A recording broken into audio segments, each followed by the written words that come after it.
தொடங்கி இருக்கார் ஸ்டாலின். உங்களுடன் ஸ்டாலின், உங்களுடன் ஸ்டாலின். இதுவரைக்கும் யாரோட இருந்தாரு?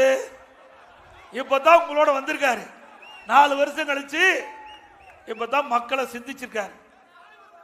இப்படி ஒரு பொம்மை முதலமைச்சர் ஆண்டா நாட்டு மக்களுக்கு என்ன நன்மை கிடைக்கும்? இதுல பாத்தீங்கன்னா 46 வகையான அந்த அறிவிப்புகள் கொடுத்திருக்காங்க. இந்த 46 அறிவிப்புகளை ஏதாவது நமக்கு பிரச்சனை இருந்தா தீர்த்து வைக்கணும். ஏற்கனவே எதிர்கட்சி தலைவராக இருந்து திரு ஸ்டாலின் ஊர் ஊரா போய் அங்க பாயை விரிச்சு போட்டு மக்கள்கிட்ட மனு வாங்கி அதெல்லாம் பெட்டியில் போட்டு சீலை வச்சு பூட்டி வீட்டில் கொண்டு வச்சிருந்தாரு. அதெல்லாம் நகை அந்த பெட்டியெல்லாம் பத்திரமா இருக்கு. நகை வைரம் எல்லாம் இருந்தது, தங்கமெல்லாம் இருந்தது. அந்த பெட்டி பாதுகாத்து வச்சிருந்தாராம், போட்டு சீல் வச்சு. சரி, ஆட்சிக்கு வந்த பிறகு அதெல்லாம் சீலை உடைச்சு போட்ட திறந்து அந்த மனு எடுத்து படிச்சு பார்த்து தீர்வு காண சொன்னார். தீர்வு கண்டாரா? அப்ப எதுக்கு இது?